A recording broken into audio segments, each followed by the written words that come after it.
നമസ്കാരം പ്രിയമുള്ളവരെ, രതീഷ് ജാൽമനെയാണ് കേട്ടോ. ഇന്ന് 2025 ഡിസംബർ മാസം 9-ാം തീയതി ചൊവ്വാഴ്ച ആയില്യ നാളാണ്. എൻ്റെ ചാനൽ യൂട്യൂബ് ചാനലിലും ഫേസ്ബുക്കിലും ഇൻസ്റ്റാഗ്രാമിലൊക്കെ സബ്സ്ക്രൈബും ഫോളോ ചെയ്ത് ഒപ്പം കൂട്ടിയിട്ടുള്ള എല്ലാ നല്ലവരായിട്ടുള്ള ആളുകൾക്കും നന്ദി. ഇന്ന് ആയില്യ നാളിന് ക്ഷേത്രങ്ങളിൽ നൂറും പാലും വഴിപാട്, പാലും പൊടി എന്നൊക്കെ പറഞ്ഞിട്ട് വഴിപാടുകളുണ്ട്. നൂറും പാലും എന്നത് സർപ്പദേവതകൾക്കുള്ള ഒരു പ്രധാന വഴിപാടാണെന്ന് എല്ലാവർക്കും അറിയാം. നാഗദോഷം, രാഹുദോഷം എന്നിവ ശമിപ്പിക്കാനും ഐശ്വര്യത്തിനു വേണ്ടിയിട്ടാണ് നമ്മൾ എല്ലാ മാസം ആയില്യത്തിൻ്റെ നാളിന് സർപ്പപ്രതിഷ്ഠയുള്ള ക്ഷേത്രങ്ങളിലും ശിവക്ഷേത്രങ്ങളിലൊക്കെ ഈ നൂറും പാലും വഴിപാട് നടത്തുന്നത്. അരിപ്പൊടി, മഞ്ഞൾപ്പൊടി, പാല്, കരിക്ക് എന്നിവയൊക്കെ ചേർത്തിട്ടാണ്. ചിലർ കദളിപ്പഴം ചേർക്കും. അങ്ങനെയൊക്കെയാണ് ഇത് തയ്യാറാക്കുന്നത്. നാഗങ്ങൾ സന്തുഷ്ടരാകുകയും അനുഗ്രഹിക്കുകയും ചെയ്യും എന്നാണ് വിശ്വാസം. സർപ്പപ്രതിഷ്ഠയുള്ള ക്ഷേത്രങ്ങളിൽ, ശിവക്ഷേത്രങ്ങളിലാണ് നടത്തുന്നതെന്ന് പറഞ്ഞു.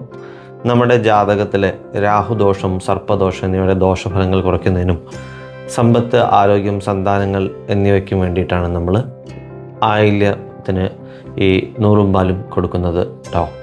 അതുപോലെ തന്നെ കൗങ്ങിൻ പൂക്കുല, മഞ്ഞൾപ്പൊടി, മാല എന്നിവ കൊണ്ട് അലങ്കരിക്കുകയും അഭിഷേകം ചെയ്യുകയൊക്കെ ചെയ്യാറുണ്ട്. 2022 ഡിസംബർ മാസം 9-ാം തീയതി ചൊവ്വാഴ്ച ഇന്ന് രാവിലെ പുലർച്ചെ 2:52 2:52 AM ആയില്യം നാൾ തുടങ്ങിക്കഴിഞ്ഞാൽ ഡിസംബർ 10 ബുധനാഴ്ച പുലർച്ചെ 2:22 വരെയാണ് ആയില്യ നാൾ. ശേഷം മകം നാളാണ് കേട്ടോ. എല്ലാവർക്കും ഒരു ശുഭദിനം നേരുന്നു. നന്ദി, നമസ്കാരം.